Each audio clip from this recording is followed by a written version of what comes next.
Today we are diving into a book that's, well, it's not just a guide, it's a full-on manifesto. We're talking about Derek Abishua's Hacking Menopause, and it's this call to action that's designed to completely reframe this whole life transition. So really, forget everything you think you know. We're about to see things in a totally new and powerful light. Right out of the gate, Abishua just lays it all out with this one powerful idea. It's asking us to stop seeing this phase of life as some kind of loss and instead see it for what it is, a strategic reconfiguration of your power, your wisdom, and yourself. And honestly, that single shift in perspective, it changes everything. So the first step on this whole journey is really about defiance. It's about consciously looking at the story we've been told about menopause and actively, deliberately choosing to refuse it. The manifesto basically argues that before you can even think about changing your body, you have to change the story. And this is the story we're refusing. For generations, the language around menopause has been all about diminishment.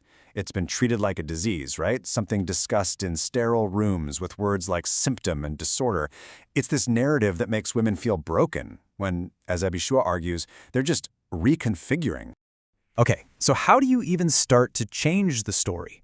Well, the very first hack in the book isn't physical at all. It's all about language. The manifesto claims that the absolute most powerful thing you can do is rename your era.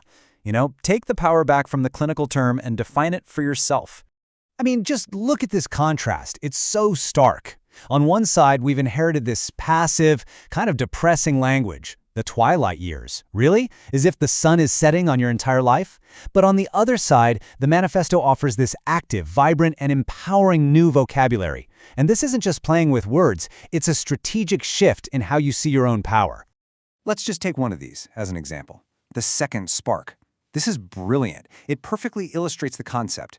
You see, the first spark, puberty, that was the ignition of the reproductive self, and it was often defined by what everyone else expected of you. But this second spark, this is the ignition of your authentic self, defined entirely by your own hard-won wisdom and your own desires. It's a reignition, not a slow burnout. Okay, so the next major mindset shift is just as radical. The book argues that we need to reframe our physical experiences completely. So instead of seeing our bodies as malfunctioning, we're invited to see them as collecting data and to see every single symptom as a training ground for a new superpower. All right, let's start with the big one, the undisputed mascot of this entire era, the hot flash. Traditionally, it's just seen as a nuisance, right? Something to be endured or suppressed, a sign that your internal thermostat is totally broken. But here's where the manifesto poses this incredible question. What if this intense, totally unavoidable physical event, what if it isn't a bug in the system, but a feature? What if it's a built-in training program we just haven't figured out how to use yet? And here it is, the reframe.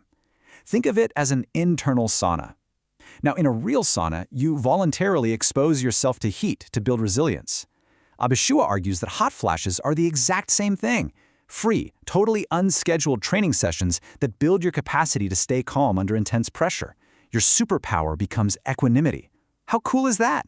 And this applies to other things too. That feeling of brain fog, that gets reframed as the great pruning. Your brain isn't failing, it's rebooting. It's clearing out old, unnecessary files to make room for a sharper, wiser operating system to finally come online. Now, this isn't all just high-level, abstract mindset stuff.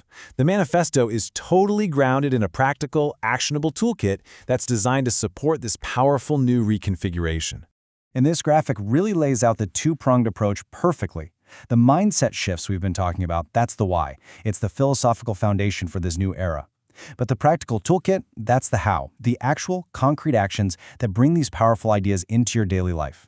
They're designed to work together, so one just reinforces the other. One of the core tools is the Buddy Pact. This is all about turning isolation into connection. It suggests creating meme alliances and flash check-ins with a friend, using humor and coded messages to get instant support right when you need it. The whole idea is to treat shared laughter as a form of physiological medicine.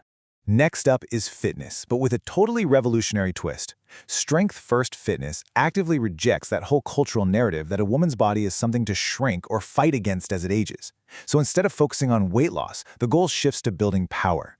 Prioritizing lifting heavy things isn't just for muscle. It's about fortifying your bone density and celebrating what your body can do, not just how it looks.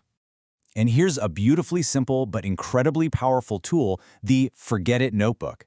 To fight that brain fog and mental overload, the idea is to physically offload everything, your to-do lists, your worries, all those stray thoughts, into a notebook. This literally gives your brain permission to stop trying to hold on to everything at once and just rest. So all of these ideas, the reframes, the tools, this new language, they're all building toward one final, ultimate conclusion. It's about stepping into a completely new role in your own life. It's a massive call to action. And the book asks this incredibly provocative question. It's a real moment of reflection. Have you been living your life based on the needs and expectations of everyone else, just playing a supporting role in a story that's supposed to be about you? Because the truth, according to this manifesto, is that this reconfiguration isn't making you less of anything. It's actually stripping away all the non-essential layers, all that performative pleasantness. The woman who is emerging isn't a diminished version. She is more potent, more authentic. Ultimately, the message of Hacking Menopause is one of pure, unadulterated agency. It asserts that you are not the patient in some clinical story, and you are not the supporting actress in someone else's life. You are the director. The book hands you the script, the megaphone, and the chair, and it leaves you with one final, empowering question. What will you create next?